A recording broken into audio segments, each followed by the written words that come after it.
Hello guys, this is your friend. We are back with a new fanfic. Which is what if Naruto and Gaara's friendship lead to marriage of Naruto and Temari, Part 1 Naruto x Temari. And if you enjoy this fanfic then please press the like button and subscribe to my channel for more fanfic like this. And now let's start a new fanfic. The moon shone brightly in the dry, clear air while a breeze shifted the sand. In the distance, temporary mini sand tornadoes would come into being before dying away unnoticed by anyone in the village, who as usual, were barricaded inside their homes. This was a wise decision against the fear of something far more deadly than the desert, a demon that roamed their streets at night in the guise of a human. Gara of the Sand. The sleep-deprived, red-haired young man was currently standing crossed-armed in front of the stairs that led down to the hidden sand councils who were currently discussing something of major importance. Not that the pale ninja cared or even thought about them in more than passing. No, he was far more interested in reflecting upon his kanji for love, and the fight he had been in about 6 months ago. His pale green eyes never once blinked as he relived the only battle that he had ever lost. Yet he knew he was being watched, he was always watched. Normally he would kill the watchers painfully, but held his desire in check now. Every time his mother would whisper for the blood, he would remember what his new brother had taught him during their fight. But it was very hard and he did give in every so often. Silently and without reason he shifted his distant gaze away from the village and stared at the approaching girl that he only vaguely considered his sister. Temari flashed him a nervous smile, adjusting the fan she held casually over her shoulder. Standing the large fan up beside her, she attempted to assume an air of indifference. Gara continued to stare at her for a moment, then he looked away. He had been trying to be nicer to Kankuro and Temari, though it didn't always work. But he didn't feel the urge to kill them quite as much anymore, so that had to be something. Why did the elders want to see us so late? A new voice said suddenly, and Gara shifted his attention away from the village to stare at the taller boy who was dressed in an all-black jumpsuit, with a bandaged dummy strapped to his back and his face painted with thick purple lines. I don't know, Temari answered after a moment, placing a hand on her hip as she turned to glare down at the door. Well, at least they picked a warm night for this, Kankuro muttered, glancing at his sister's clothes in obvious disapproval. Temari caught his gaze and frowned, as if preparing to respond acidly, but let the response die on her lips as Gara shot them both a warning glare. He could already hear his mother's whispered urging, and Gara didn't feel like testing just how much he was beginning to care about them.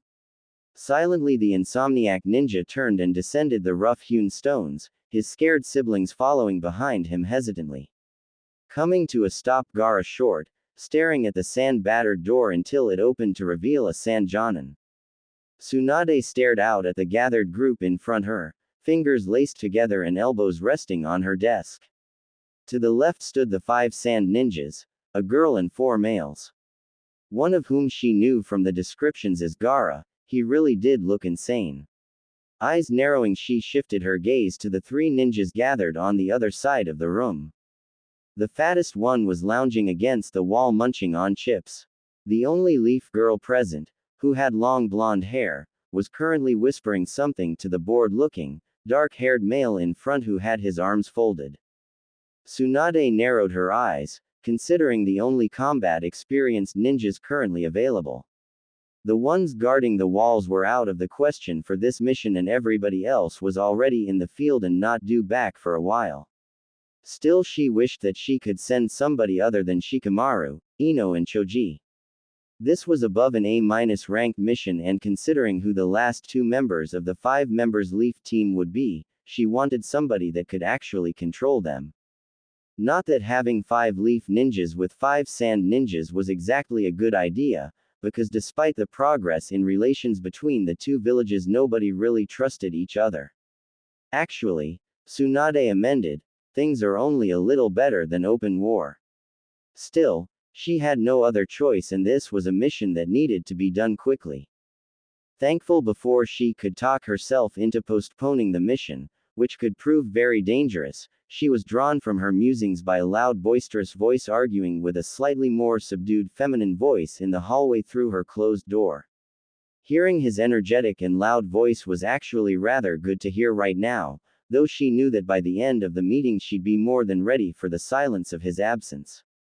Suand, like everyone else in the room, jerked when the door slammed open and a pink-haired girl, dressed in a red dress and black shorts, dragged a furiously arguing blonde ninja into the room behind her by the ear. Recovering, the fifth leaned back in her seat, amused to see the expressions on the two adult sand ninjas. Oi, hey. The boy, clad in an eye-catching orange jumpsuit, said loudly, looking around for the first time at the gathered ninjas. Realizing who was in the room, he burst to the front of the room, hands on her desk, knocking over a stack of papers. What's going on here? Granny Suand. Suand bit her lip and balled a fist up, clenching her eyes shut, resisting the urge to knock the boy through the building and across the street through another building. Wouldn't be the proper thing to do, really, but oh, it was so tempting. Opening her eyes, she stared at the young ninja, who seemed unfazed and was continuing to stare at her expectantly, ignorant of the shock, annoyance or embarrassment he had created in the Leaf Ninjas. Sighing, the Sanin took a deep breath, relaxing her body the best she could, answering his question in an even tone. You have a mission. Heph, Naruto said, hands going up behind his head. I've got to train and find out. Naruto. Suand yelled, bolting out of her seat to lean forward, while the boy frowned, staring at her. Chest heaving and aware that more than a few males might just be ogling her chest, she lowered herself back into her seat, scowling. She knew that if Naruto wasn't powerful, or she was so fond of him, there was no way he'd have been selected for this mission. He was just too stubborn. Please, Hokage-sama, Sakura said politely from her spot near the back, shooting Naruto a dark look. What's the mission? Sighing, Suand composed herself for a moment, then nodded, continuing, glaring at Naruto, daring him to interrupt her. The hidden sand village believes it's found the location of Orochimaru's newest hideout. They've sent a 5-man team to check it out, but it would take them through our territory. Thus their council has asked that we send 5 of our own ninjas as support. Naruto said, then turned serious, hands falling to his sides. Suand was pleased to see his reaction, and she noted absently the intent look on Sakura's face. Continuing on, she expanded much of what had been discussed with the sand ninjas earlier, making it clear to the Leaf Ninjas that no fighting among themselves would be tolerated. She had covered the same boring things in 100 other briefings, thus, she gave it almost in a mindless daze. Once finished, she dismissed the sand ninja politely, and then, sure that they were gone, she shifted her attention to the Konoha ninjas. Steepling her fingers together, she remained silent for several moments before speaking. This is a very serious mission. I don't expect all of you to return, so please don't take unnecessary risks. They were all silent, and Suand stared hard at Shikamaru. The sand have insisted on their own leader for this mission. Frankly, I trust them about as far as the third's grandson could throw them, so I'm putting you in officially charge of your team. If this mission turns into a trap, get our people out, preferably alive. Nodding, the black-haired boy shifted his body weight. Something's bothering me, Hokage-sama. Why us? Orochimaru is way out of our league. Sighing, the woman leaned back in her seat and crossed her legs, staring at them all thoughtfully before answering. The honest truth is, you're the only ones available. This mission takes priority over any missions that I could give you, and waiting for Jonins or anyone else currently out on missions would waste valuable time. How troublesome, Shikamaru muttered, shoving his hands in his pockets. After a curt nod at the leader who ushered his regular teammates out of the office, the buxom blonde Hokage stood and walked around to lean against her desk and cross her arms once more. Silence settled over the three of them, until Sakura finally broke it. Why are you sending me, Hokage-sama? Because, Suand answered sweetly, you know the rote skills and have some on-hand experience. But you need field experience, Sakura-chan. This is a good chance. Besides, you wouldn't be able to focus if I kept you here knowing that Sasuke could be at the other end of this mission.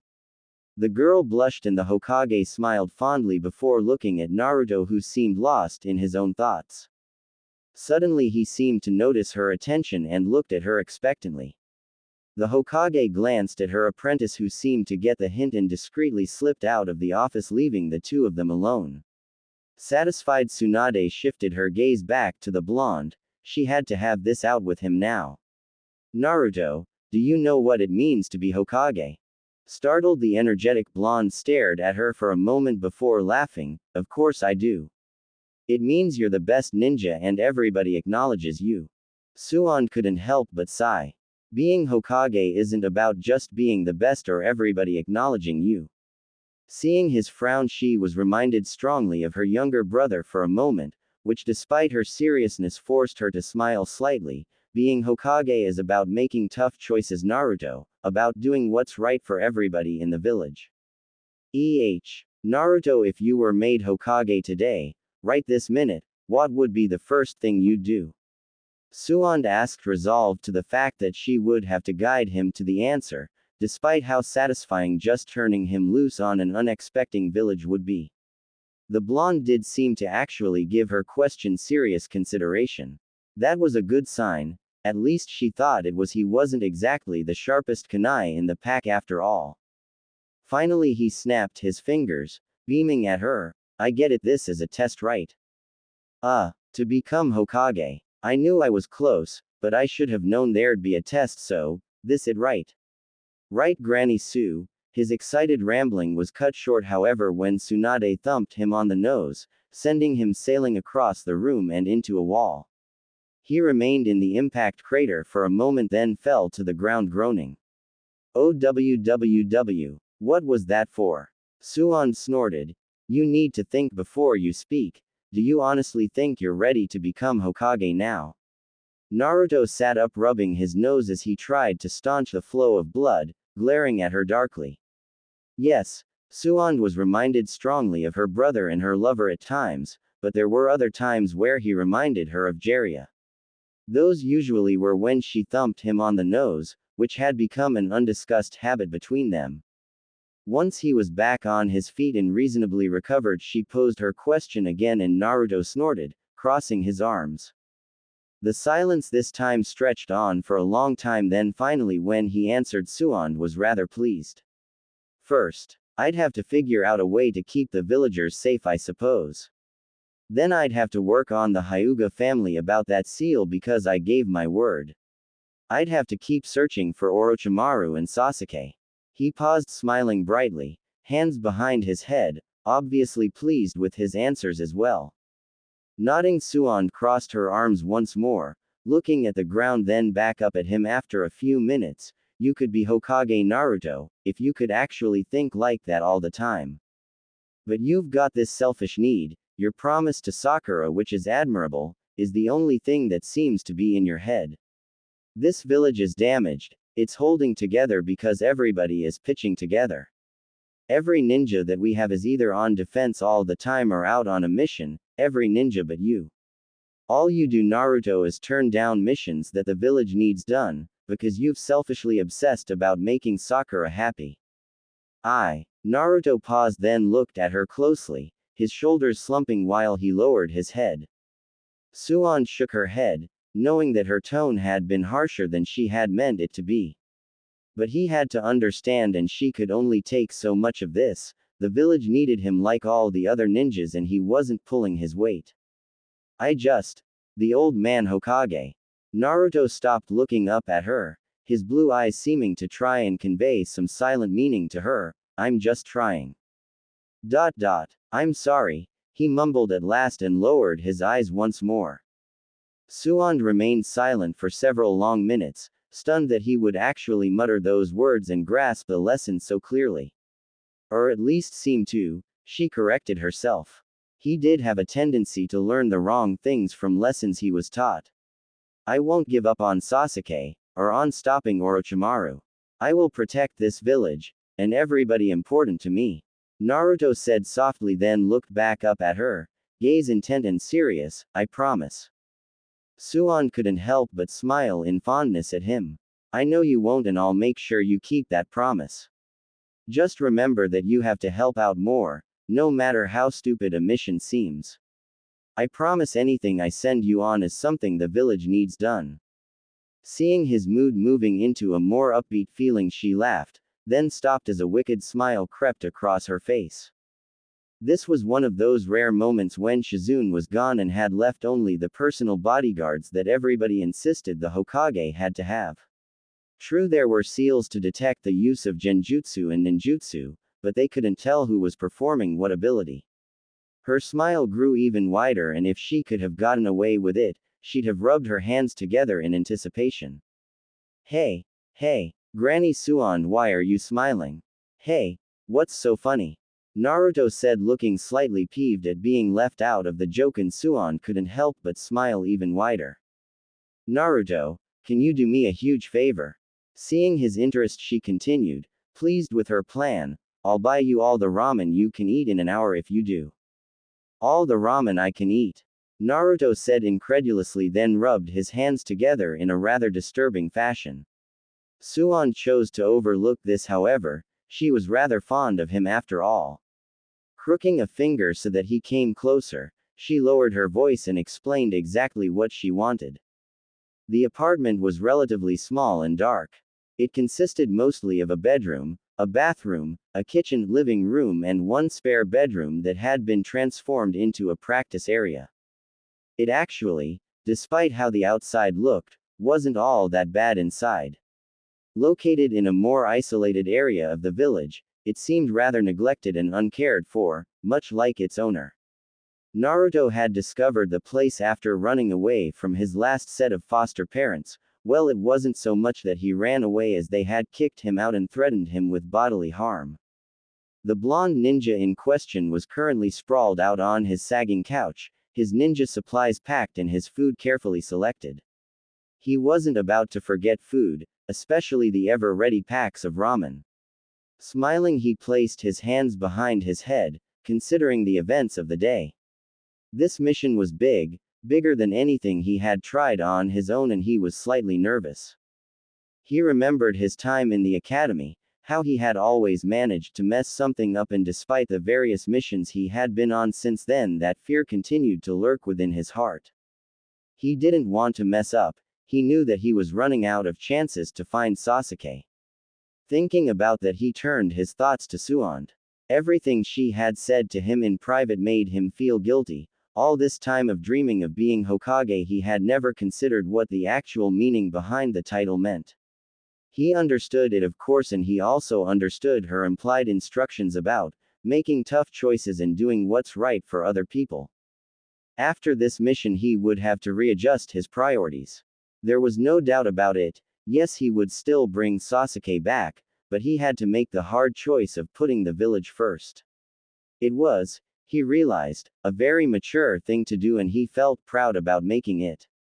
He would be Hokage someday, everybody would acknowledge him, and he'd protect this village and everybody that lived here.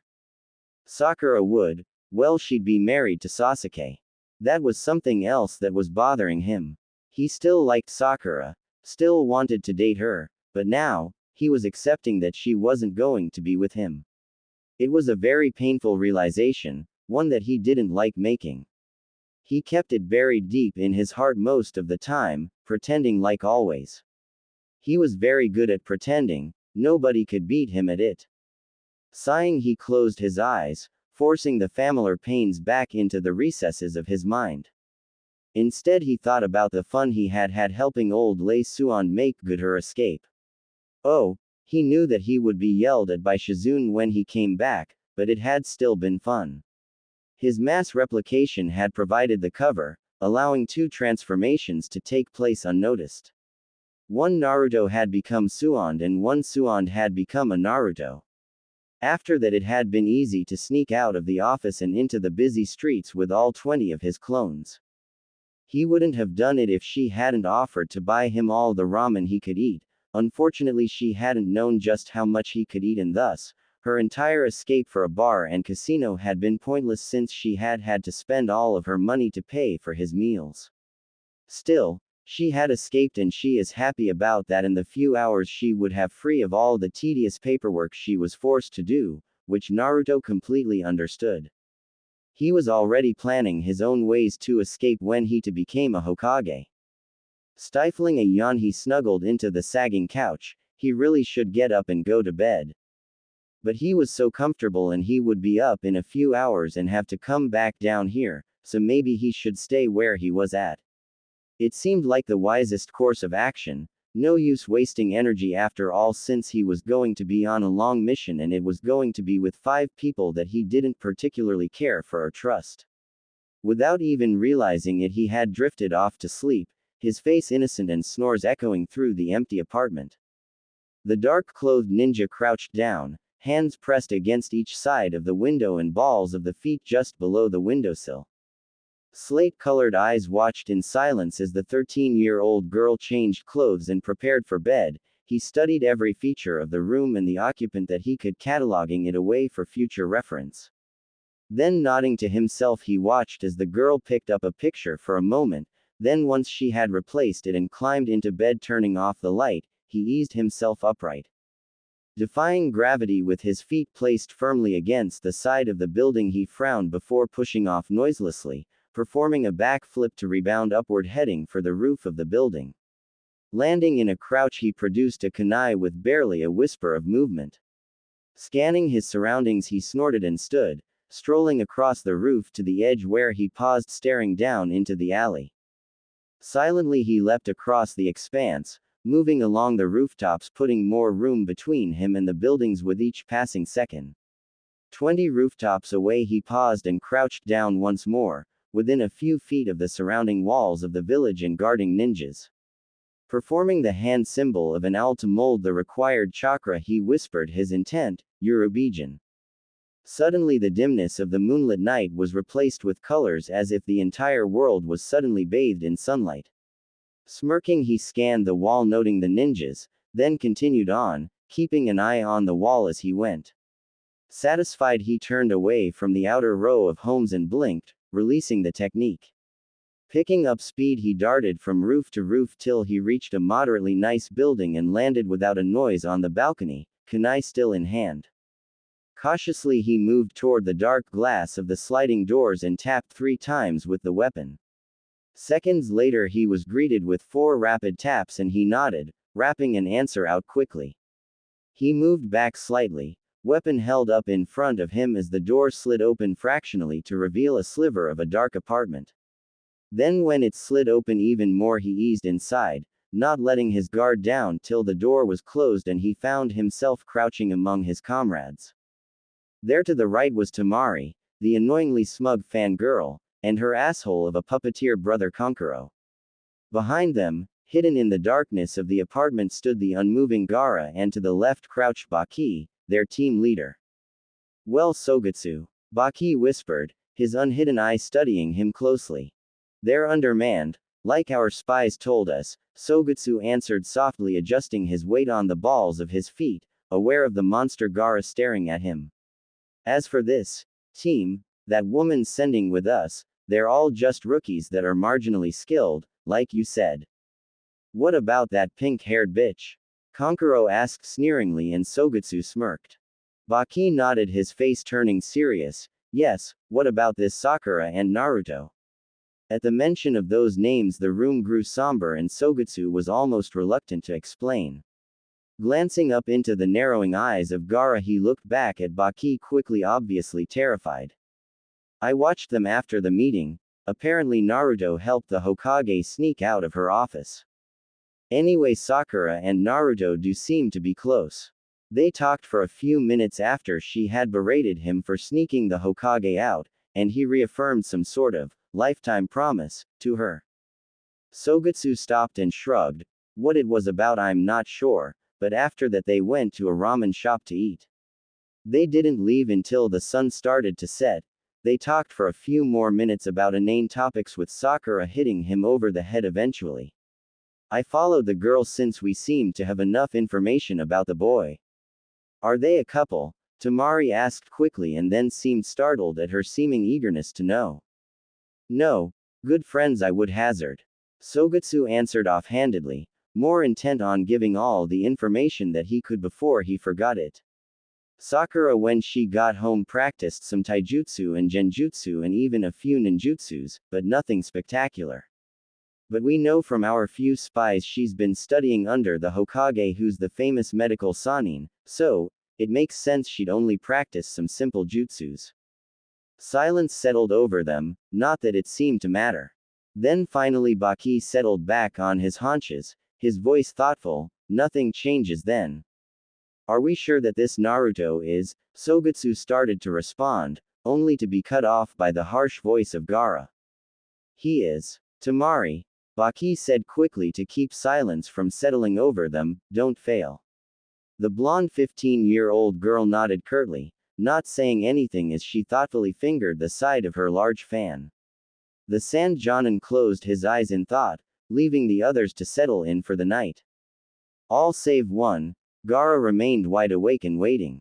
Leaning against the inside of the large gate, Temari glared out at the others surround her. This glare was a sign to those that knew her that she was in deep thought and would not appreciate being disturbed. It was also, to Baki, a sign that she was currently judging her brother Gara's position and her fan. Safety was first in this group, even if Gara was nicer. Temari shifted her weight, propping one of her feet against the wall behind her, crossing her arms. Narrowing her eyes, she considered the intent look in her brother's flat green eyes, and she knew without a doubt where that intensity came from.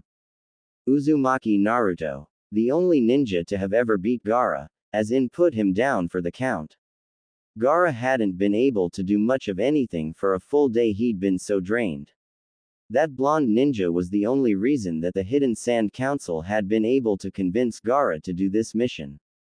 The off chance that Naruto would be placed in this group had been good, and Gara wanted, for his own reasons, to see the ninja. Temari, however, would have preferred to have anyone else in her group other than Naruto. Not because he was a jerk, because what she had learned from the fragmented spy reports about him, he wasn't. It also wasn't because he was ugly, he wasn't handsome, but he did have something that made a girl notice him. It also wasn't so much his age. 3 years wasn't that big a deal, and since he was now 13, she didn't feel quite so guilty about noticing him. No, the singular, powerful reason she didn't want him in this group was, he beat Gara. He had to be a monster as well, an even bigger and more powerful monster. Temari could almost feel it in her bones that those two monsters would eventually start fighting, and that very few people would make it out alive when that happened. Sighing, the blonde girl lowered her gaze, chewing her bottom lip thoughtfully. All of this made her mission from the council all that harder. Seduce Naruto. She'd have to get closer than a friend, closer than a sister, she'd have to become his girlfriend. Also that he would leave Konoha and join her in the Hidden Sand Village, so that the council could have 2 super weapons at their disposal. Temari at least took some comfort in the fact that at least she wouldn't have to lure that Lee kid or Shino. Naruto she respected, deep inside, probably even feared. Knowing how innocent he was, she'd have to be obvious and push aside the slight guilt she felt about deceiving him. She was pulled out of her thoughts by the soft sound of crunching gravel, causing her to absently list a few statistics in her mind. 3 people, one heavier than the other 2, obviously not worried about silence. Lifting her eyes, she stared up at the approaching ninjas, noting that Shikamaru, Ino and Choji were obviously less than thrilled about being near them. Temari thought that was rather stupid, to be that open about what you were feeling toward your fellow teammates. These leaf ninjas were almost like open books, easy to read and easy to understand. They'd learn though, if they lived long enough. Lowering her gaze, she smirked, at least relieved that she wouldn't have to deal with Shikamaru. She and the black-haired Chunin hadn't dated really, there had been something between them, but she had grown tired of his unconcern and he had gotten sick of her meanness. Thus he had turned his gaze to a girl closer to home, namely the blonde girl in his own squad, Ino. Temari didn't blame him though, it only made sense since inter-village relationships were too difficult to actually work. Her only real complaint was that he hadn't had the balls to tell her in person that he wasn't interested in her anymore. No, instead Temari had had to learn about his change in feelings from their spy network, which was stretched pretty thin if the truth were known.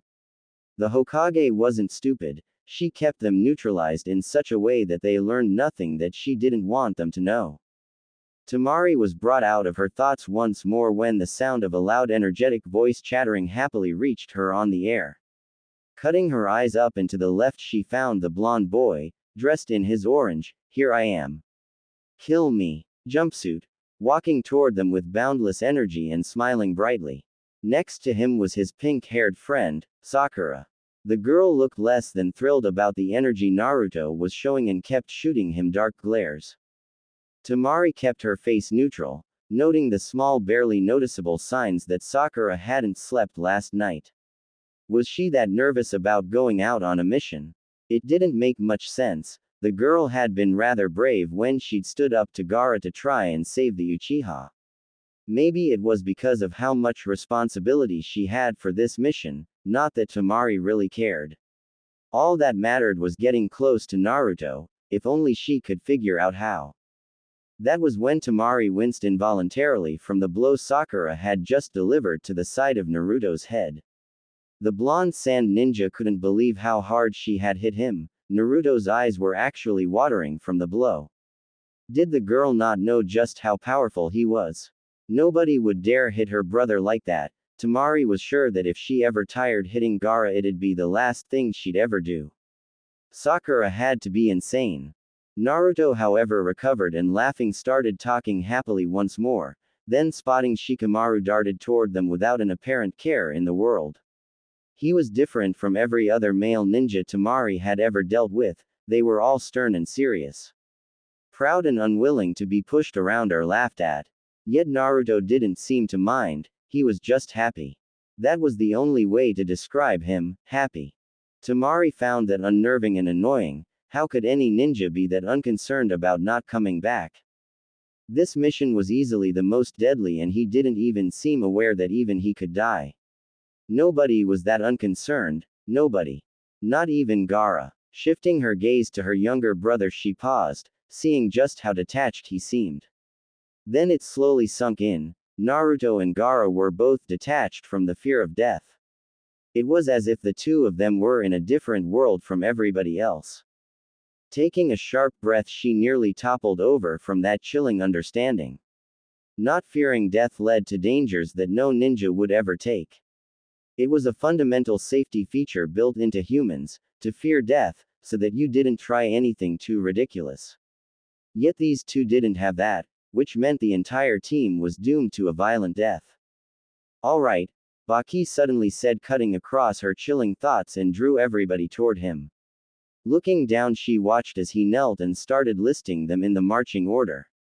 So she would be behind Naruto, not the best position for her but it was a tough choice on where to place her. Hey! A new voice shouted and as one they all turned to stare at the approaching ninjas. One was grinning almost like a dog, dressed in a gray fur-lined jacket with a white dog on his head, the other one was walking in a measured pace, wearing sunglasses and a gray jacket that hid most of his face. Temari knew them from the Chunin exam, Kiba and Shino, she didn't like either of them. Kiba! Naruto shouted happily and jogged over to meet the boy halfway. Temari noted however that neither of them seemed quite as friendly as they should be.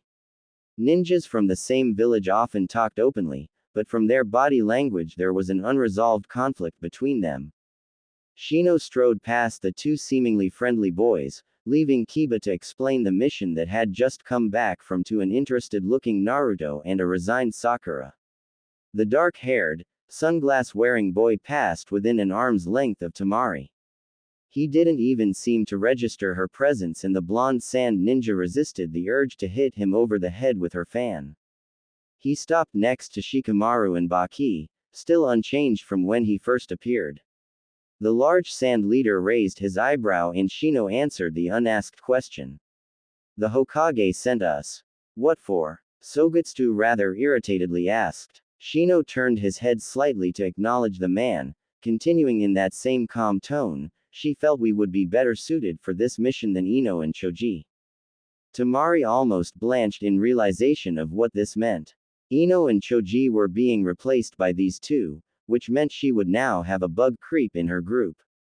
Baki snorted, crossing his arms, while the others started to move in to find out what was going on, all save Naruto and Kiba, who continued talking loudly at each other. So, Shikamaru's gotta go without us?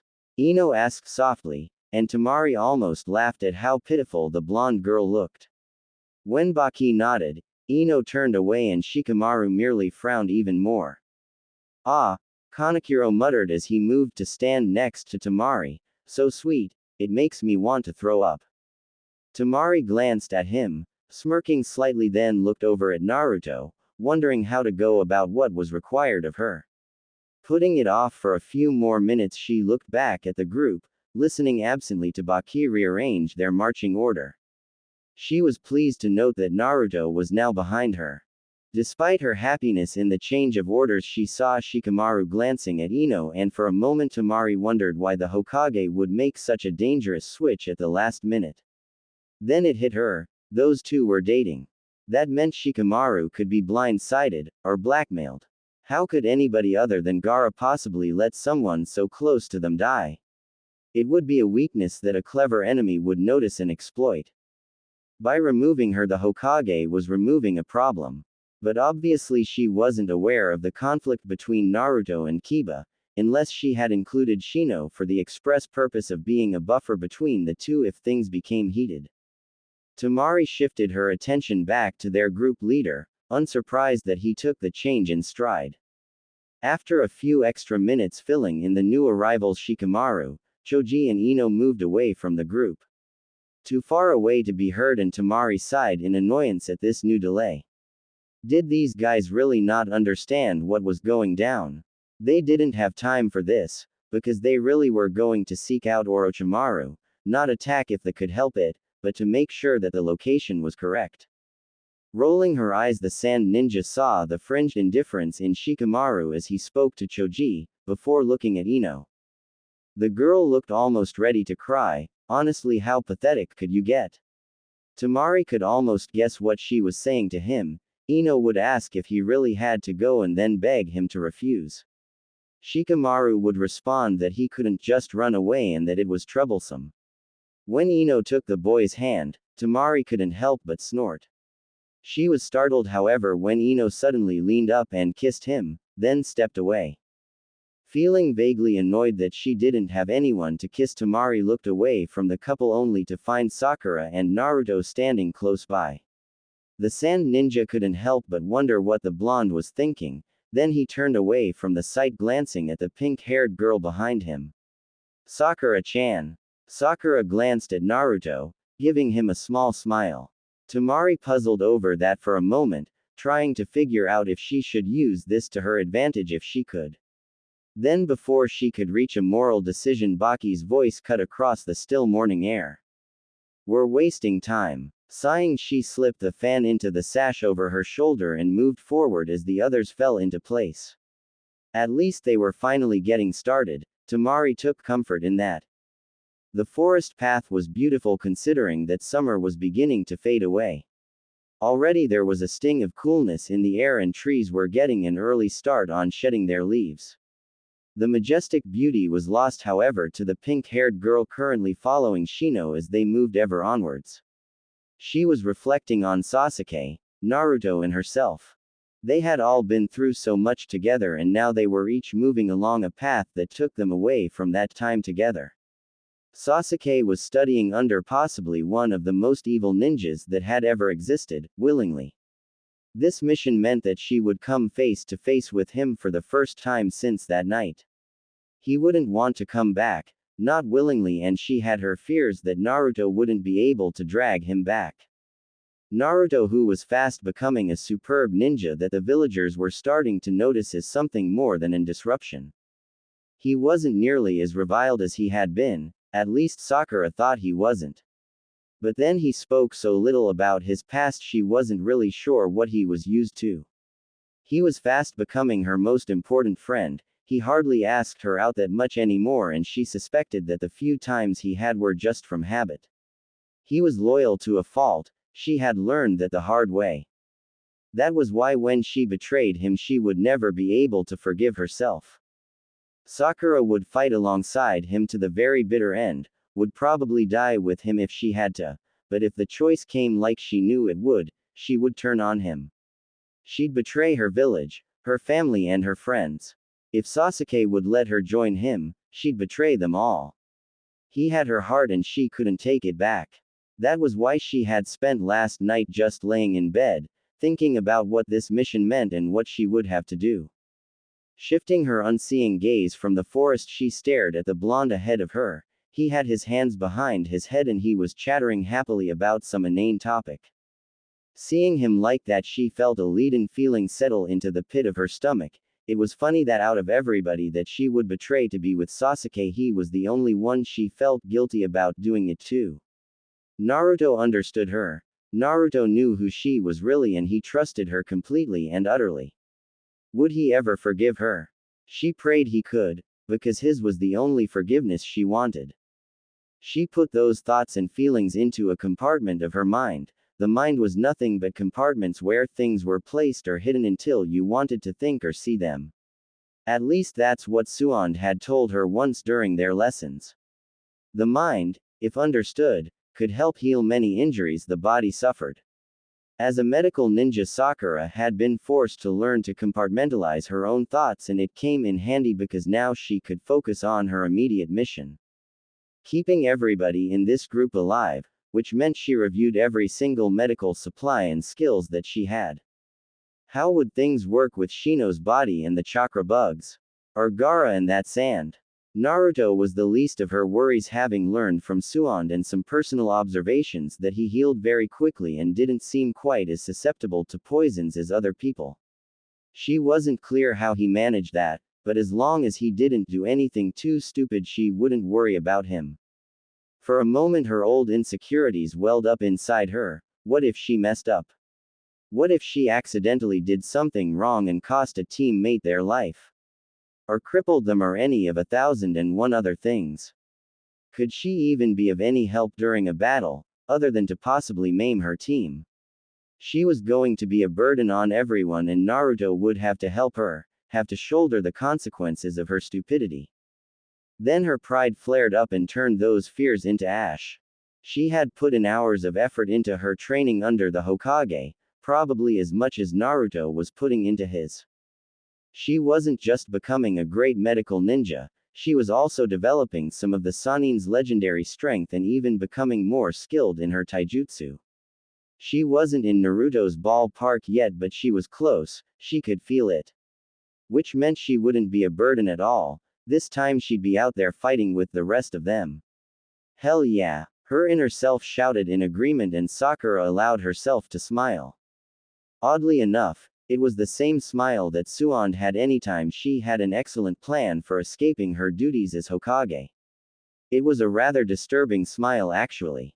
Kiba listened softly to Akamaru's whines and soft barks, not breaking stride as he took in all that his friend and pet had to tell him.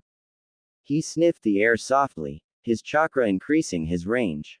It was faint like Akamaru had told him, but it was there.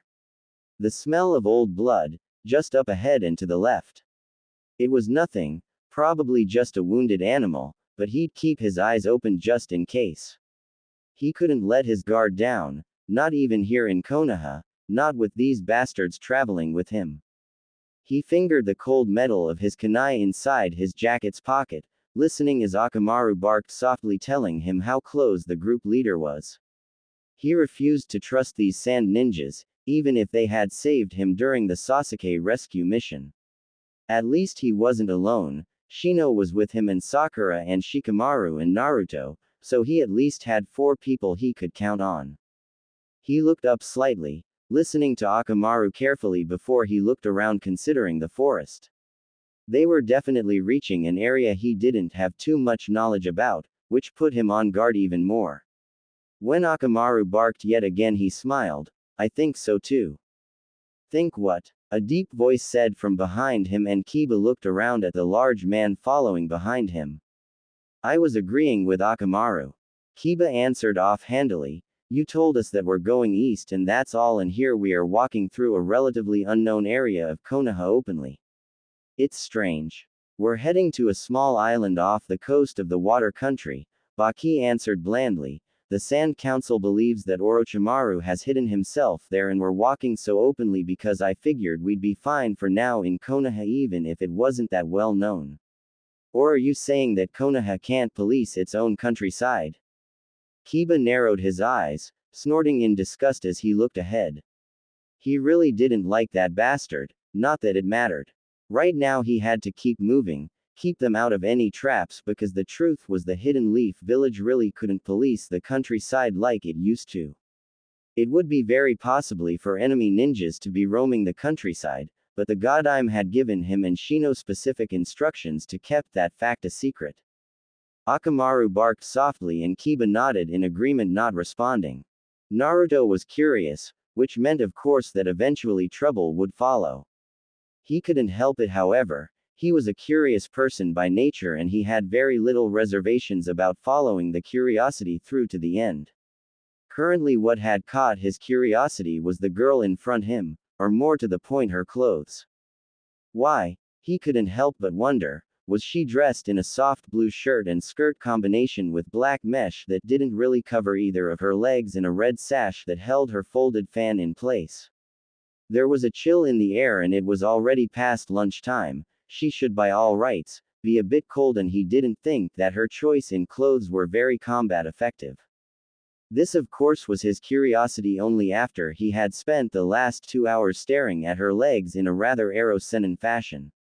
He had of course also noticed just how developed she was compared to the other kunoichi he knew. He also knew however that despite her looks she also had a short temper and a cruel streak.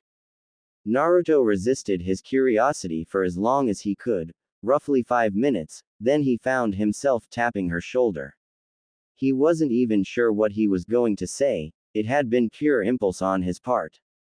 When he noticed the girl glancing back at him, her gaze both annoyed and expectant, he felt himself blushing for some strange reason. Well? Temari asked rather archly and he gulped, unable to form a coherent word. Snorting she turned away and Naruto couldn't help but sigh, putting his hands behind his head. Some part of him felt rather embarrassed about how tongue-tied he had just gotten. He had hoped that after so much time around Sakura and the other kunoichi he could actually form at least a single word. You're a smooth one, an offhanded voice said casually from behind and Naruto turned halfway to stare at the bored, black-haired boy walking behind him. I've just spent the last 2 hours watching you stare at her legs, Naruto. I was not. Naruto declared loudly as he brought himself to a sudden stop. You're a noisy guy, Shikamaru muttered as the group continued past Naruto. The blonde ninja scowled and hurried back into his spot. Naruto wasn't sure why he felt so bothered by someone noticing that he had been staring at a girl's legs. If it had been any other girl he'd have been looking at her just the same. Wouldn't he? He felt almost certain that he would have. After all, it was boring just to walk and he had to look at something.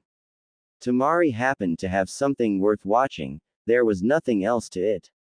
He did wonder though, why he felt so unbelievably embarrassed just thinking about her legs. It wasn't like he even liked Temari. After all, how could he? He barely knew her and she was mean. Mentally sighing, he allowed his attention to drift back to the girl in front of him, staring at the back of her head in silent contemplation. She had nice hair, he decided after several moments, then wondered what she would look like with her hair loose.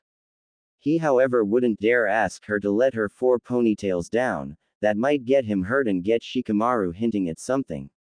Besides, girls never did things to their hair when a guy asked unless they really liked him, so the chances of her letting her hair down for him was zilch.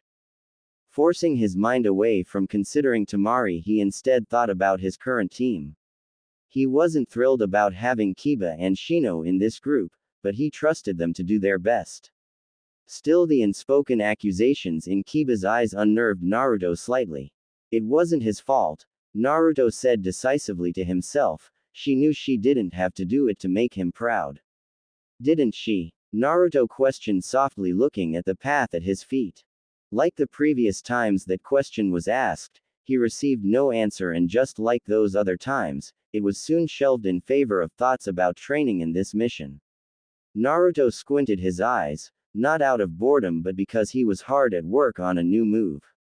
However, he could feel his stomach starting to rumble and he knew that they wouldn't be stopping till late night. He was tempted to break out the ready-made packs of ramen, it would taste good right about now. Placing his hands on his stomach, he had to resist the urge to start drooling. Just picturing the steam rising off a bowl of ramen was almost overwhelming.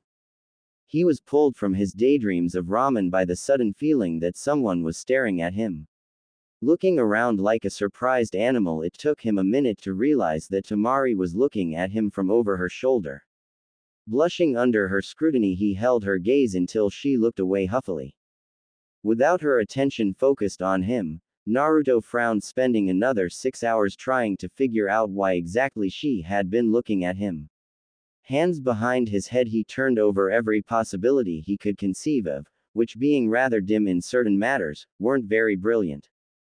Without knowing why, he glanced back at Sakura, who upon noticing his attention smirked in the same disturbing manner as Suand. Looking away quickly, Naruto couldn't help but hope she wasn't plotting something that would force him into an early grave. Temari stared at the dimly burning embers of the fire from her position on the ground, her fingers lightly touching her fan. Across the clearing she watched as Sakura gave the dark forest one last worried glance before slipping inside her tent, leaving Temari lying beside the fire and Gara sitting against a log.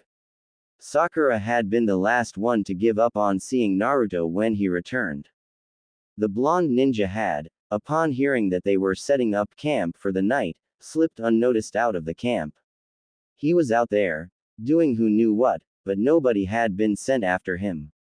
Despite the way the others had treated him the entire day, none of them had volunteered to go get him, and Temari took that as a sign that they did fear him.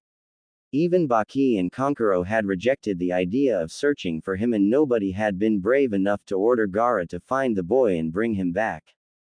Temari was actually sort of glad he had disappeared, because without his constant chatter, which did prove funny more often than not, she had the chance to consider everything she knew and how exactly she should manage what was required of her.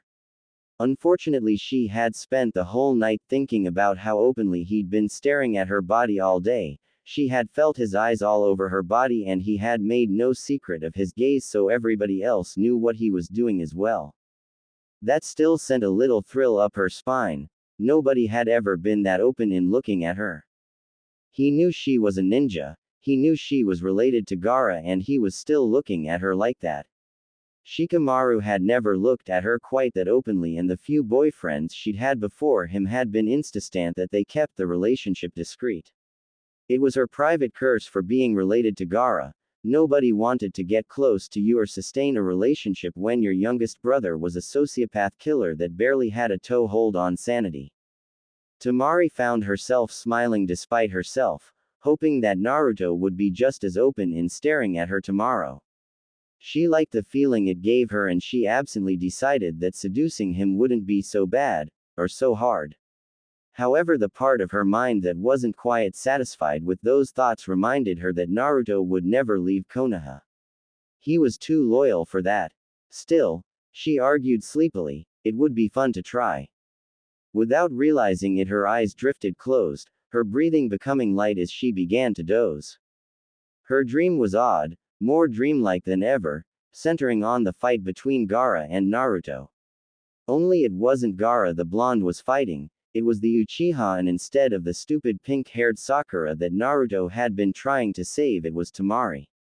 Her mind rebelled from the dream suddenly, and she found herself staring across the now nearly dead embers of the fire at an entirely different Naruto than she had ever seen. His seemingly inexhaustible energy was nowhere to be found, and that playful look that was never far away from his eyes was missing. Even the constant smile he always wore was missing. Yet he wasn't serious, or upset, or even mad. He was just staring at the nearly extinguished orange-red embers in a sort of silent contemplation. Slowly he pulled his legs into his chest and rested his chin on them, just like Gara did when he was about to sleep. Temari, however, found it disturbing to see Naruto doing that. Should she say something or move? Would he get upset if she did or make a loud noise and wake up the whole camp? She didn't want either to happen. This was the first time they had been alone since the start of the mission. Considering all the possible situations that might arise from her letting him know she was there, she was caught off guard when he lifted his head and turned his gaze upon her. Curiosity was evident in his features, but Temari didn't notice that. She was busy staring back at him, lost on what to say or do and unable to breath. Those blue eyes, which he normally kept in a squint, were staring at her with such intensity that it actually scared her. It was almost like he was trying to decide what to do with her, like a fox would an unexpected intruder in its den. She finally managed a breath when he seemed to reach some conclusion and looked away from her to settle his gaze back on the embers of the fire. Convincing herself that her reactions had been due to being startled, she sat up, realizing dimly that her hair had managed to work itself loose during her nap. Leaving her hair alone for a moment, she focused her green eyes on the Naruto, who was now smiling brightly. If she hadn't known better, Temari would have sworn that the Naruto she'd seen when she first woke up had been nothing but a dream. Where were you? Naruto reached up, scratching the back of his head, smiling even wider. Training. I'm working on this new move and I need lots of practice. He paused, scowling at her in a comical way. And don't you tell me not to train so much. If I'm going to become Hokage someday, I gotta have a lot of moves. So, you were just training? Temari asked, both surprised and terrified, though she hid both emotions expertly. She could see the faint traces of what appeared to be a fight, so she took at him at his word about the training. He was trying to become Hokage, which meant he was getting stronger. But what would happen when the village refused to let him be the Hokage? No village would let a monster to become a Kage, but the new question for her was, he really a monster? She couldn't answer that, and she wasn't about to push to find out. Allowing herself to smile, she pulled her fan into her lap and began polishing it the best she could in the dim moonlight. Sakura, that's her name, right? Anyway, she and those other ninjas were worried about you.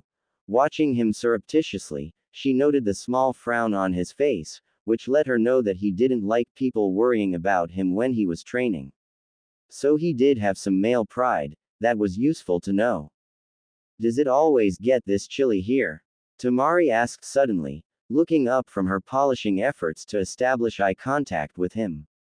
When he looked at her again, she allowed herself to shiver, hoping that he would get the hint and give her his jacket.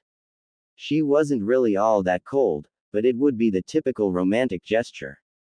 Instead, he grinned like a child and answered her happily, sometimes it gets even colder. We get snow here. Then, without any real reason, he began recounting one winter in which he had spent his time making snowmen on the balcony of his apartment, the giant one he had made, Snowman Hank, especially being his favorite since its head had fallen off and splattered the people on the street below. Which of course they deserved, since they were throwing ice balls at my head earlier. Temari couldn't help but laugh at his story and the indignant sound in his voice as he defended himself. It was silly and stupid. No other guy would have shared a story like that, at least none that she knew. I bet your parents got a good laugh out of that, she said between laughs, only to realize she was the only one still laughing. Letting her rather hollow laughter trail off, she stared at the boy as he lowered his gaze, leaving her in an awkward silence. How could she have been so stupid? So simple-minded? Of course he would get upset about his parents, because they had to be just like her father, cruel. It was the only logical reason why he was always so happy around other people. Desperately, she tried to switch tracks and recover from her mistake. The desert doesn't get this. I don't have parents. Naruto half whispered, cutting her off, not looking up. I never had any.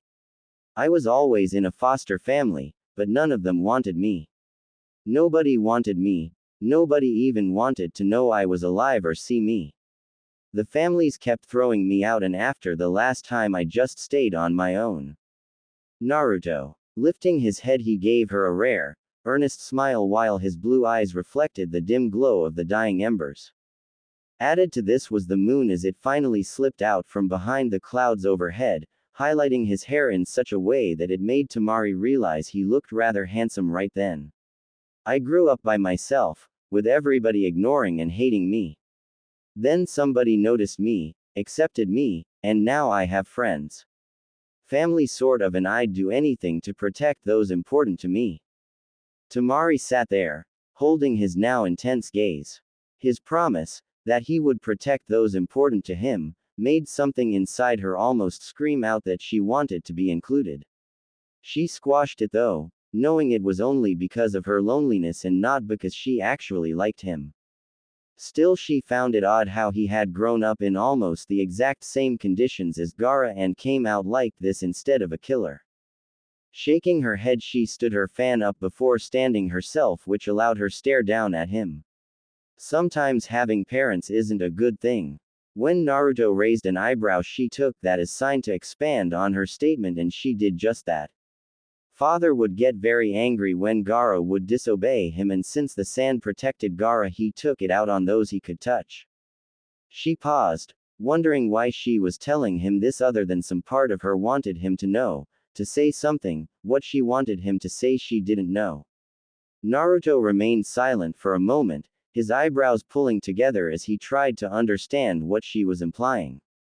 Temari saw the moment it finally dawned in his eyes and swore that for a moment she had seen something evil stirring in them. But his features were soft now, and she felt it was time to leave him alone. Yanking her fan out of the ground, she flipped it easily, sliding it into her sash expertly. Turning, she started for her tent, only to stop when he said her name, and frowning slightly, she turned back to stare at him. What? Your hair looks good like that. Naruto smiled cheesily, his innocent blue eyes wide as he stared at her. Glad that the darkness hid the faint blush in her cheeks, that was the first time any guy had ever commented on her hair in such an open way, she snorted, turning away. Whatever, Whisker Boy, good night. Naruto continued to smile until she disappeared into her tent, then when he was alone all humor left him. All that was left was a contemplative blonde who looked back down at the now dead fire pit for several long moments. Slowly he lowered his head so that his chin rested on his knees, while his eyes stared into the moonlit darkness, matching the unwavering gaze of Gara.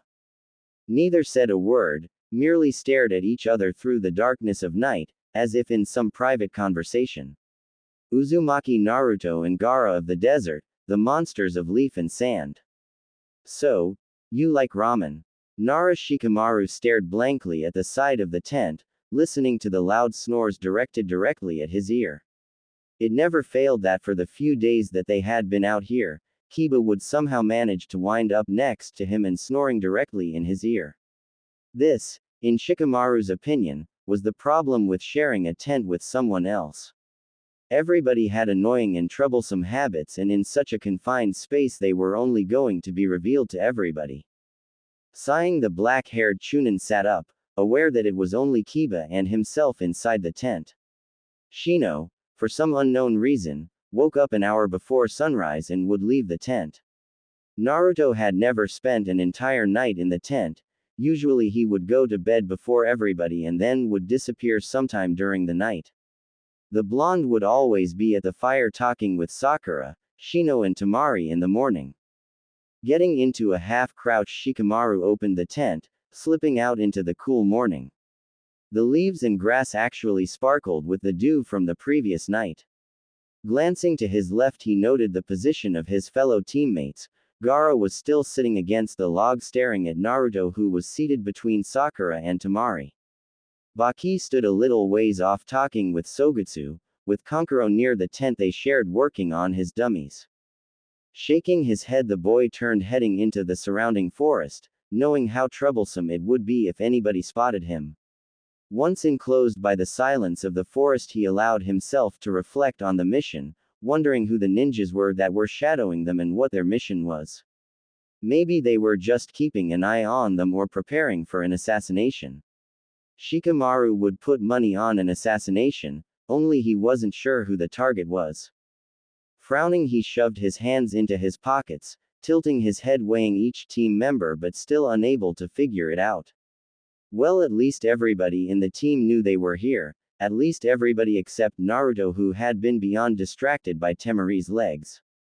Not that it mattered, the blonde would more than carry his own weight when the fighting started. But that was something else that was bothering him, Temari and Naruto. Not that them getting together really bothered him, it was too troublesome to get worked up over. Besides, he was with Ino now, and despite her overbearing and loud nature, Shikamaru really did care for his fellow Leaf Ninja. Still, something was bothering him about the relationship between Naruto and the Sand Ninja. Why her sudden interest in him? Sure, he was strong, but she hadn't been interested in strength. Hell, he could count the number of times she'd even mentioned Naruto to him on one hand, using 3 fingers. Something just wasn't right about that whole situation, and Shikamaru knew he wasn't the only one that sensed it. Sakura seemed to be aware of something, and Shino obviously had to know, and Kiba was becoming snappish and more withdrawn, a sure sign that he did not approve of what he was sensing.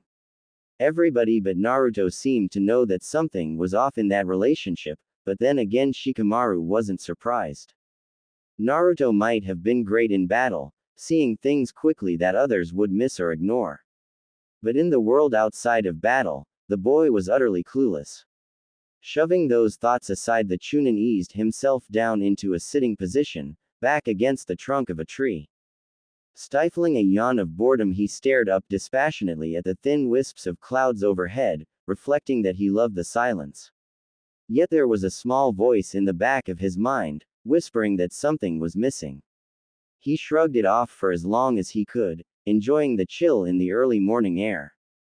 For some reason, thinking about the chilled air brought his mind back to Ino, and he found his lips twitching into a smile. Dating Ino had been one of his better ideas.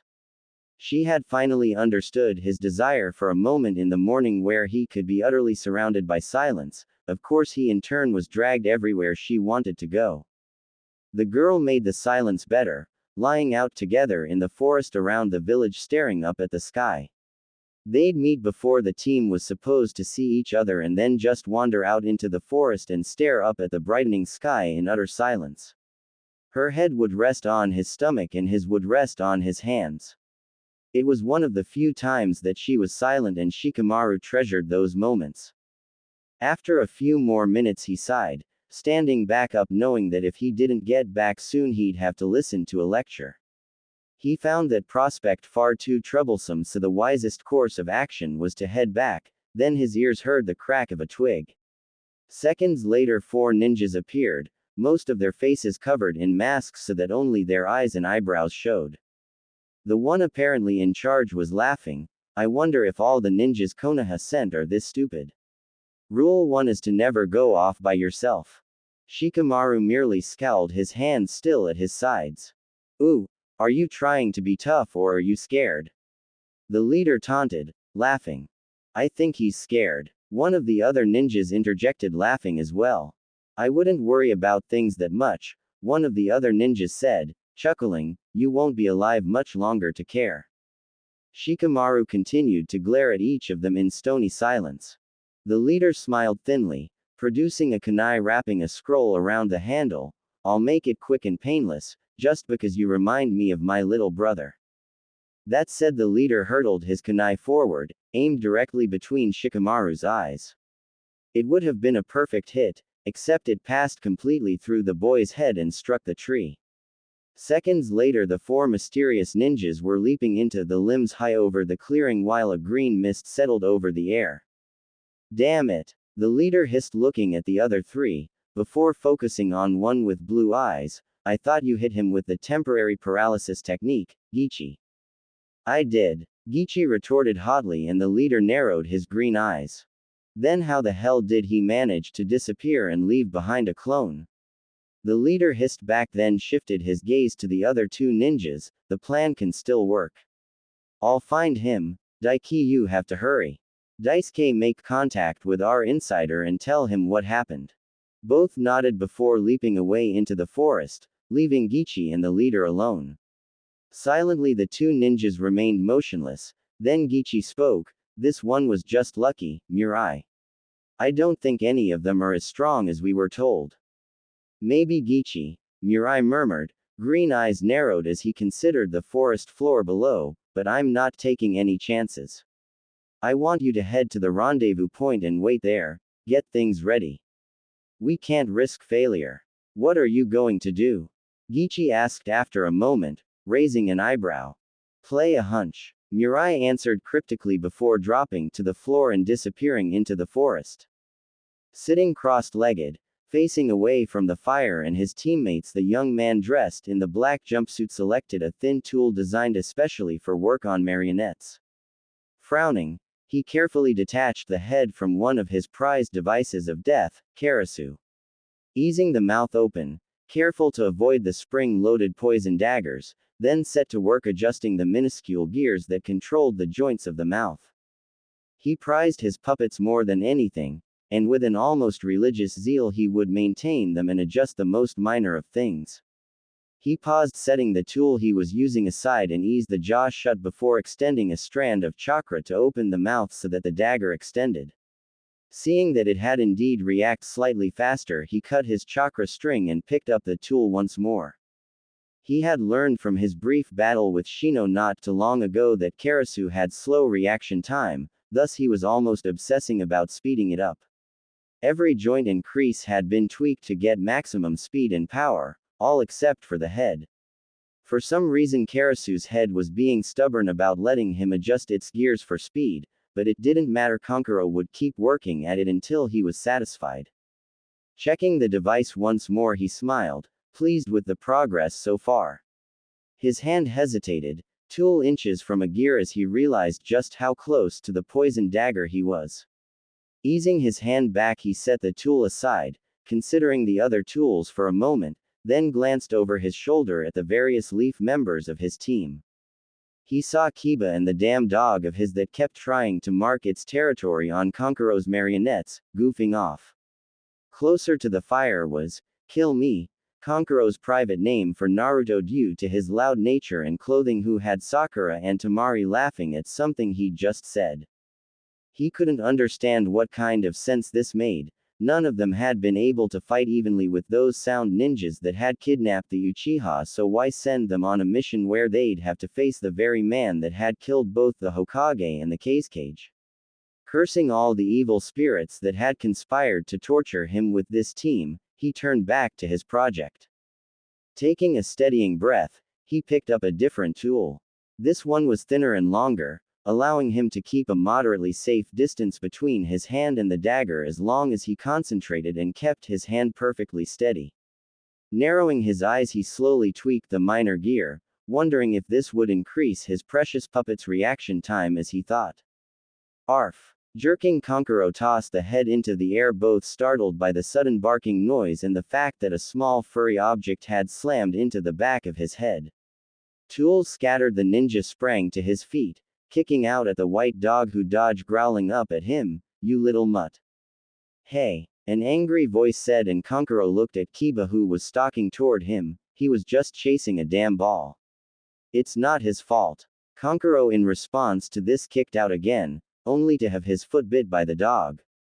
Yelping in surprised pain, the sand ninja shook his leg before finally forcing the dog to release his foot and sail through the air to land in Naruto's arms. Glaring at that dog and, "Kill me," he swore under his breath. "Oi, Akamaru was just having fun.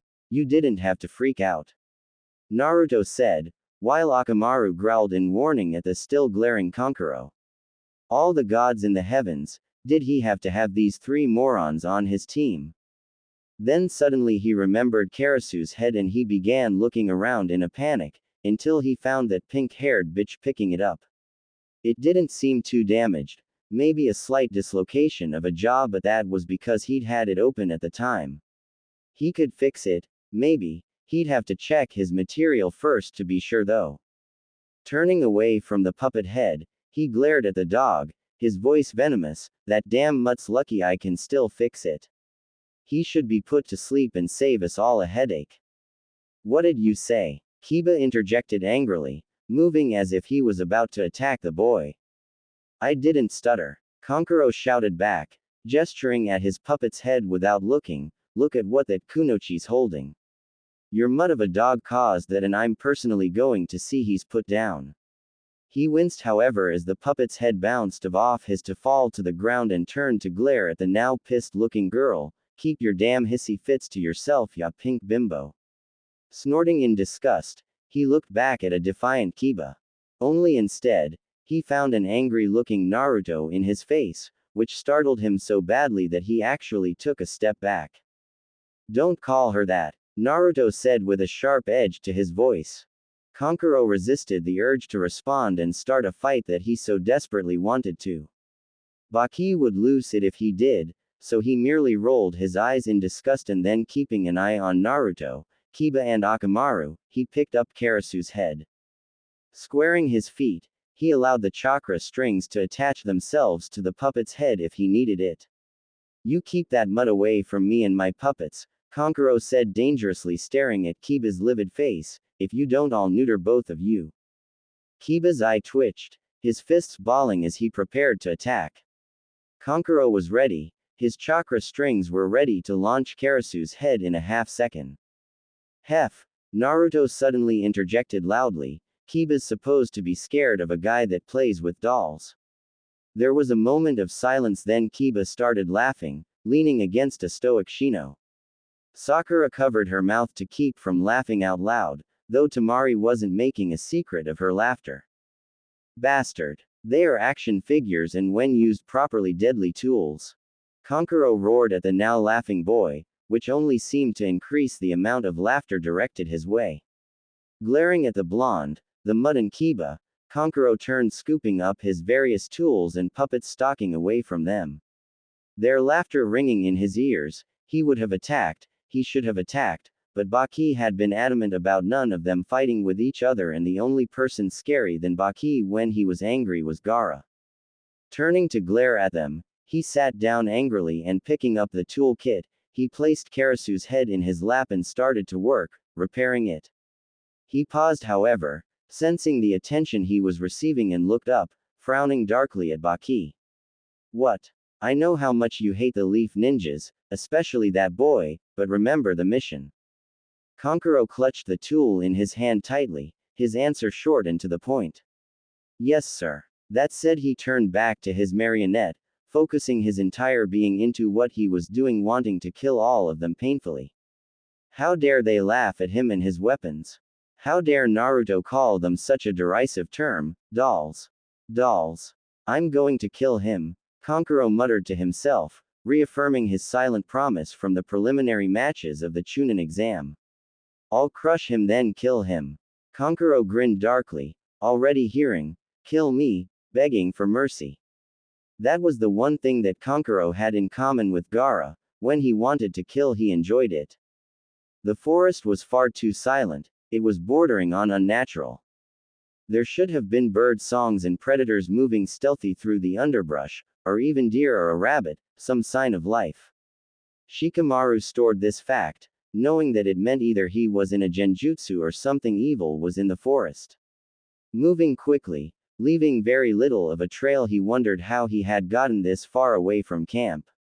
Then again, it was understandable since Kiba and Naruto were in the same place, those two together in a small area was a recipe for lots of noise. Still, he kept his black eyes darting everywhere, trying to get a hint of his bearings and his pursuer.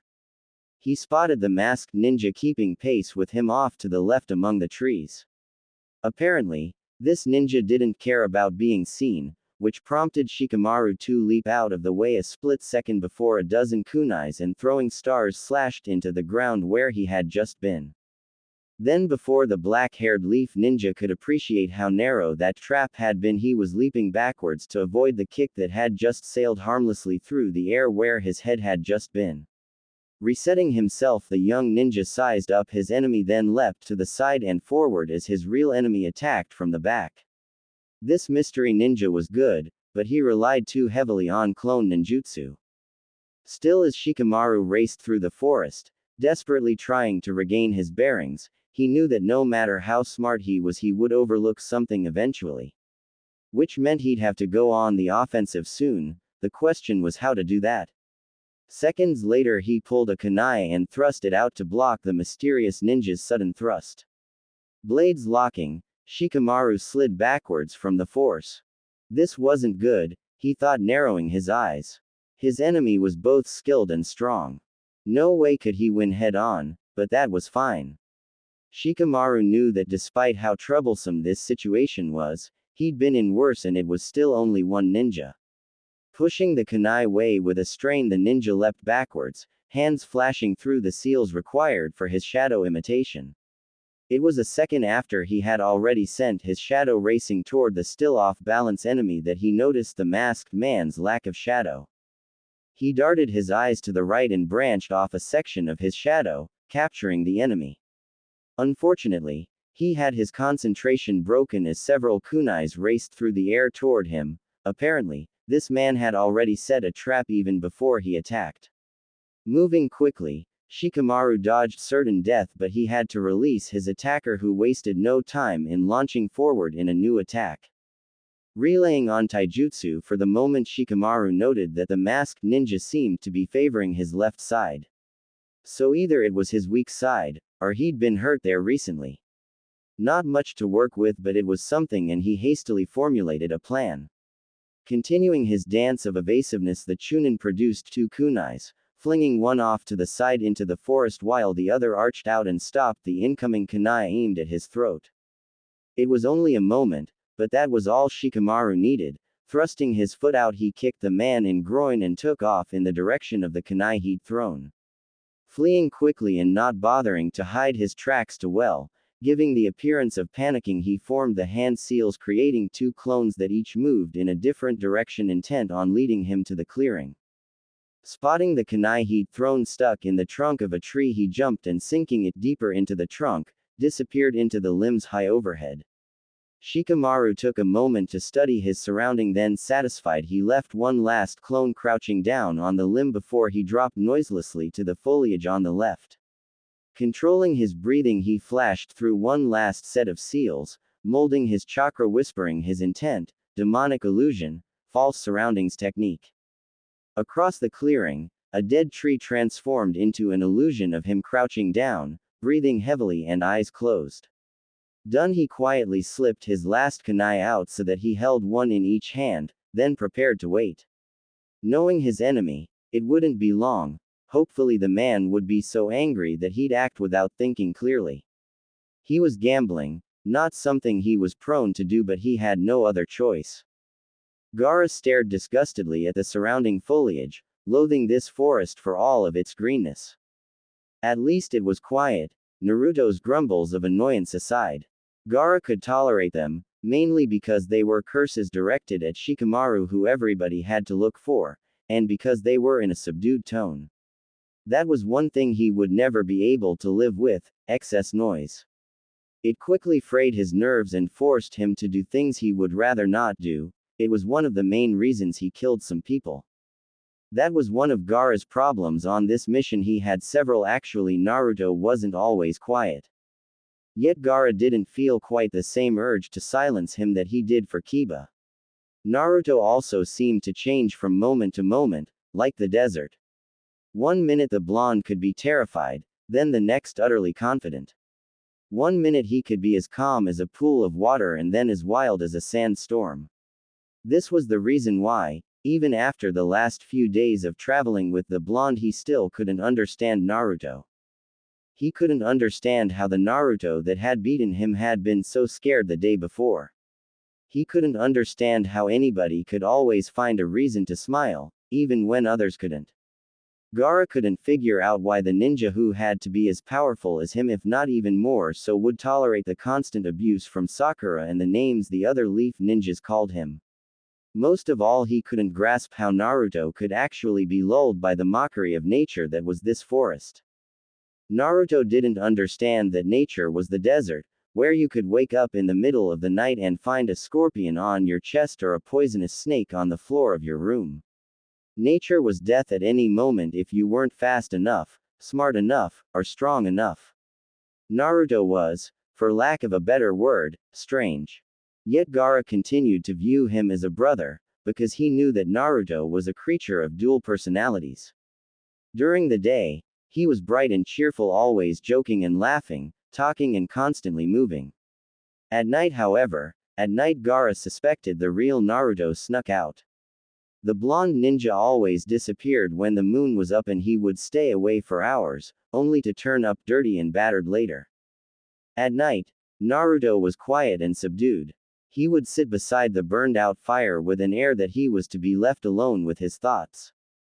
Eventually he would notice Temari, who had begun sleeping near the fire until he returned, and then, smiling an odd smile, he would talk with her. Sometimes Sakura would be there and he would talk with her, with that odd smile of his. Then after both girls had went to bed, Naruto would look at him and say something stupid, after which he would drift into a silent sleep. Gara understood that Naruto. He understood that Naruto perfectly and he was happy to share the night with him. Gara also understood the smile he gave to Mari and Sakura. It was an odd smile because it was a real smile. The ones that Naruto wore during the day were practiced, developed to keep others from knowing what was deep in his soul. To keep everybody from finding out just how lonely he was and how much he hated everyone. Gara used to have a look that was like that. Just a blank look that he practiced until it came naturally, until he wore it all the time and convinced everybody that he felt nothing. That he was emotionless and cold, willing to kill for whatever arbitrary reason that struck him. Yes, Gara understood the nighttime Naruto, but he couldn't understand the daytime Naruto. Because despite knowing that most of it was merely his act that he had practiced for so many years, Gara also felt that it was the real Naruto as well. Maybe, Gara hazarded to himself, he's what I'm supposed to be. Both happiness and reclusiveness. Yin and yang. Thinking that the red-headed ninja tried to imagine laughing at one of the jokes the others told, or telling one himself. Just enjoying the world around him. He failed miserably and decided that Naruto was Naruto and he was Gara, there was nothing else to it. He would still live by his brother's example. He wouldn't kill if he didn't have to and he would try to be nicer and he would fight for others. That was what made Naruto strong, or at least he believed it was. The sand ninja came out of his thoughts at the sound of Naruto's curses while the boy hopped around on one foot, having apparently stubbed his toe. Watching the blonde part of him was annoyed at how clumsy the boy was, the other part found it odd. Damn it, Shikamaru. Naruto finally burst out heatedly, still favoring his stubbed toes.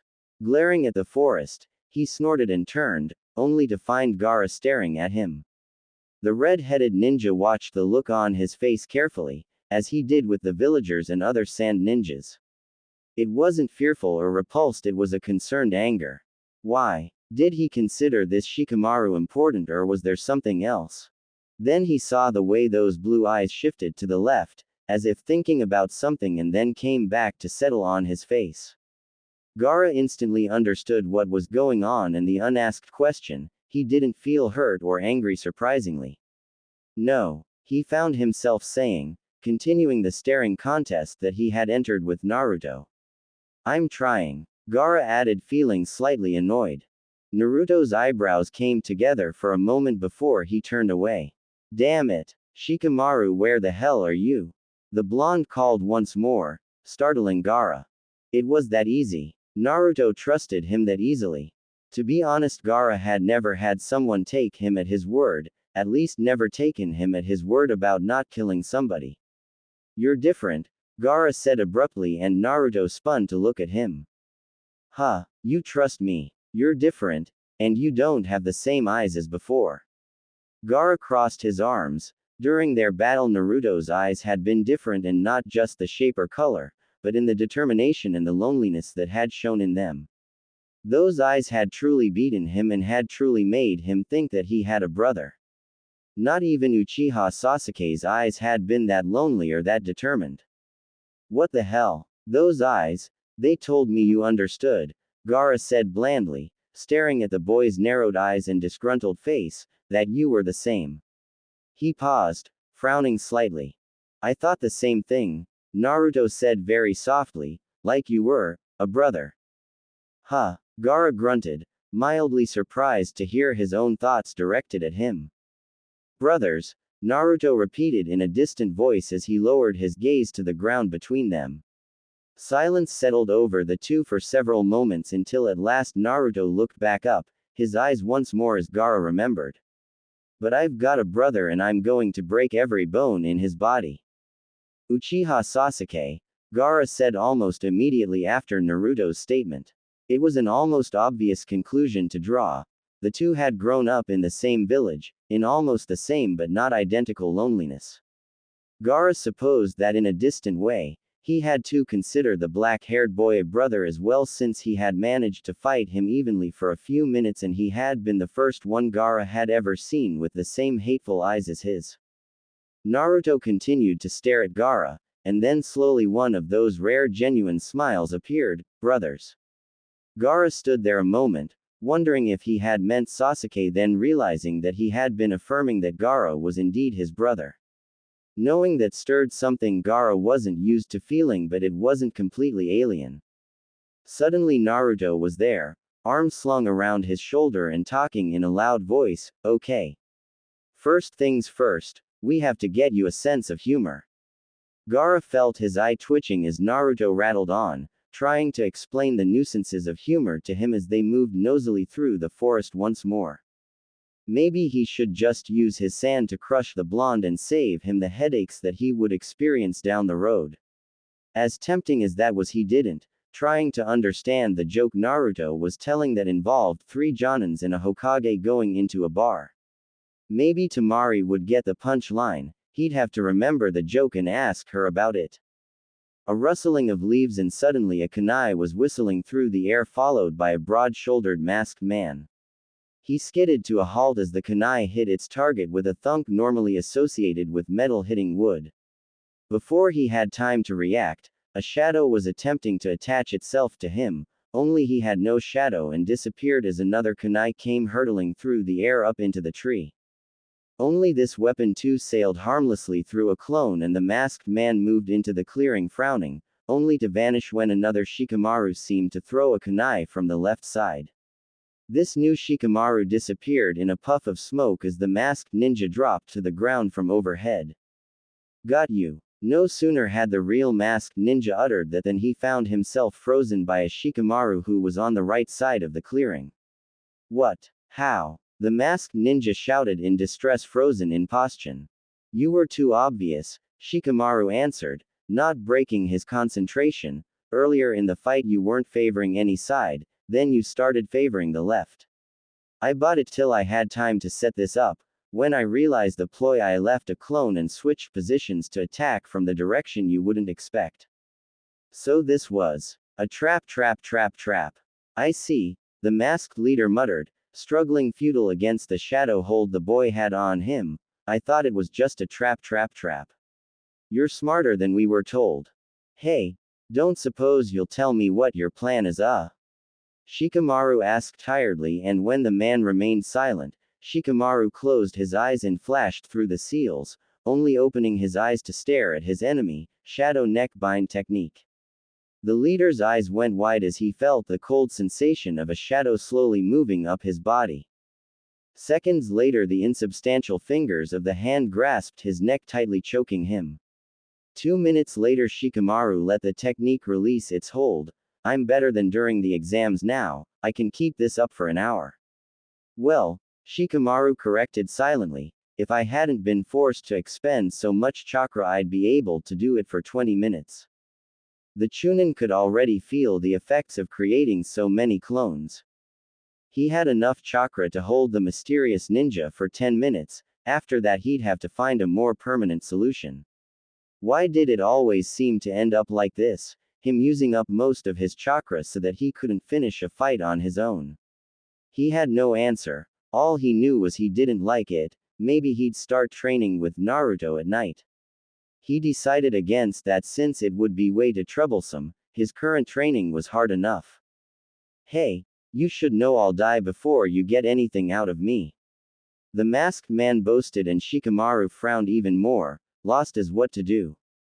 He heard the rustling of undergrowth and was pleased to find the familiar presence of a friend beside him. "I've been waiting for you. This entire deal is far too troublesome to handle on my own." Sakura walked dejectedly back into the camp, her attractive companion muttering about males and their stupidity about wandering off because of male pride. Letting her green eyes roam, she noted that everything looked ready to go, all save for the fact that most of the team was missing. Spotting Kankuro, Baki and Sogutsu talking on one side of the camp, she quickly looked around to find Kiba and Akamaru. The two were located further away from the ninjas. Satisfied, she started toward him, wondering why Temari was tagging along. Their search was over, so the girl didn't need to keep hanging around, but Sakura brushed it off, not caring one way or another. Hey, Kiba muttered, not looking up from the white dog that was crouching in front of him, rubbing its nose with his paws. Sakura gave a wan smile, sitting down nearby watching Temari move to lean against a tree. Looking away from the other girl, she turned her attention back to Kiba, who it seemed could read her mind. Nobody's found him. Oh, Sakura said gloomily, thinking hard about what she knew. He couldn't have gotten lost or been ambushed by the ninjas that had been shadowing them. He might have gotten hurt, but she doubted that. She hoped they found him soon because she really didn't want to tell Ino that her boyfriend just disappeared. It wouldn't be a pleasant conversation, and Sakura doubted they could keep the girl in the village. If they didn't find him soon though, the Leaf Ninjas would have to decide who the new unofficial team leader was. Shino would be a good choice. He was smart and he was calm. He would think things through and make good decisions. Sakura would refuse the job because she knew her own private goals, which would make her unfit for the job. Naruto might be able to do the job, it'd be a good experience for him, but he was too hot-headed at times and didn't always plan things out. Kiba was also out because he was too much like Naruto and he hadn't shown any sort of ability to create a plan. Frowning, she compartmentalized those thoughts, taking comfort in the fact that Naruto was still out there and if anything bad was happening he'd stumble across it. That seemed to be his main talent, getting into trouble without meaning to and making it all turn out right in the end. Turning her attention back to more immediate problems, she noted the way Akamaru was acting and frowned a little more. Kiba-san, did something happen to Akamaru? Yay, Kiba muttered darkly. We were on Shikamaru's trail when some sort of scent got in the way.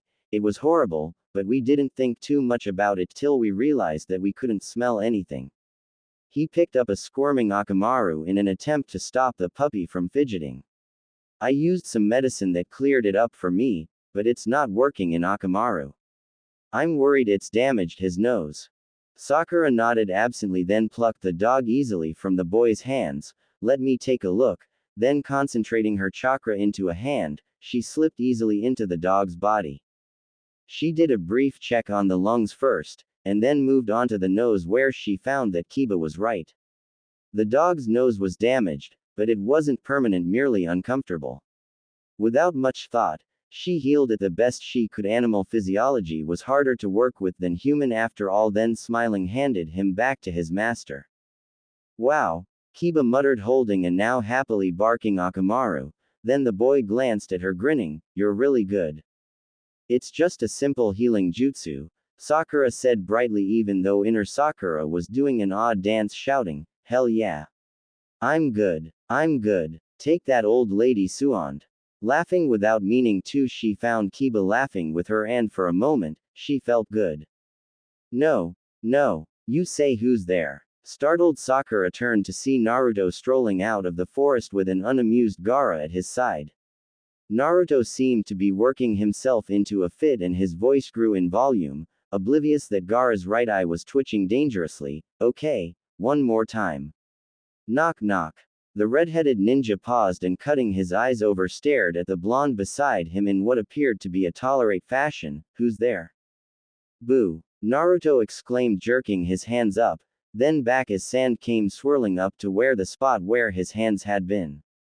Naruto, however, was glaring at the dispassionate boy who was staring at him with a raised eyebrow. You're supposed to say, boo-hoo. There was a moment of silence and then Gara repeated what he had been told, boo-hoo. Grinning ear from ear, Naruto shouted his answer, while slapping the other ninja's shoulder. Sorry, didn't mean to make you cry. Sakura felt herself paling watching the two. wondering how Naruto could miss that dangerous glint in the other ninja's eyes. For the love of Konoha. That boy had a monster inside of him and he had nearly killed her and Sasuke. What could Naruto be thinking? Then she saw something that made her breath stop and she heard a small gasp from behind her. Did you see that?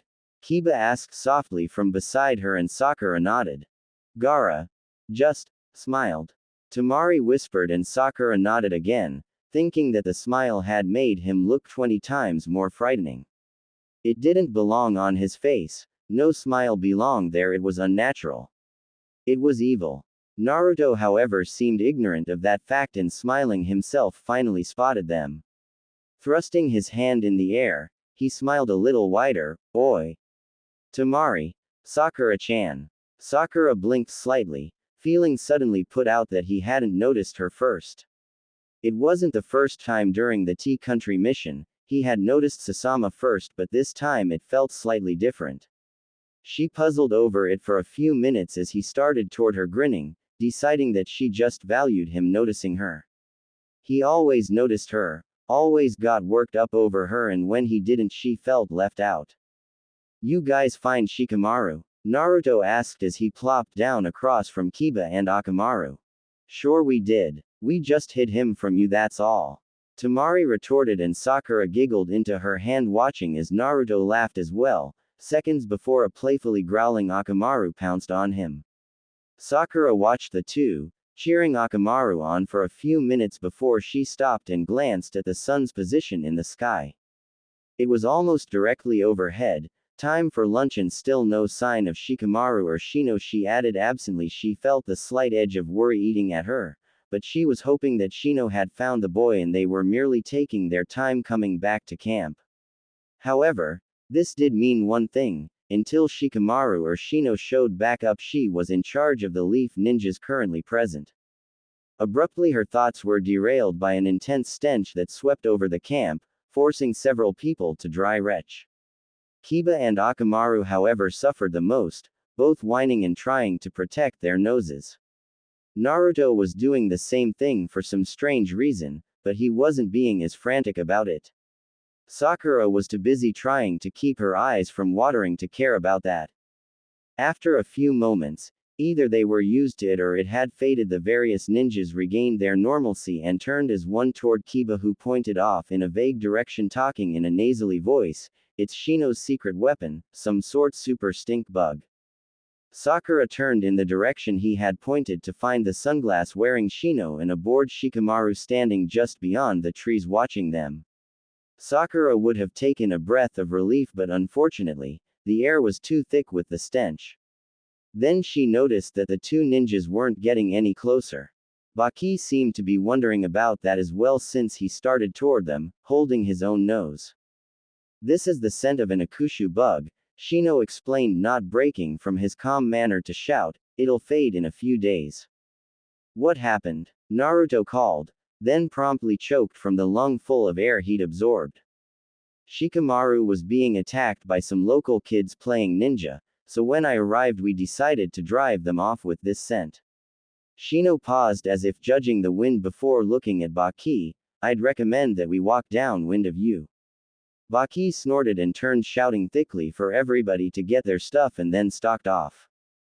Sakura however was studying the two and couldn't help but think that something wasn't quite right. She couldn't put her finger on it, but there was just something odd. She allowed Naruto to distract her, taking the pack he offered her without objection. The pink-haired girl kept her eyes averted, reflecting on why she thought something was wrong, then sighing she compartmentalized it, saving it for the first post town that they should be reaching sometime tonight. Kiba felt a wave of awe sweep through him as he stood by the others staring at the large post town. As a genin he had been on a few missions that had taken him to other villages, but he had never been to a city so huge. The feral boy darted his eyes everywhere, the sense of well-prepared food and the sounds of the night life washed over him. Akamaru barked from on top of his head and he nodded slightly, smirking. I'm with you, Akamaru, I didn't think it'd be this big.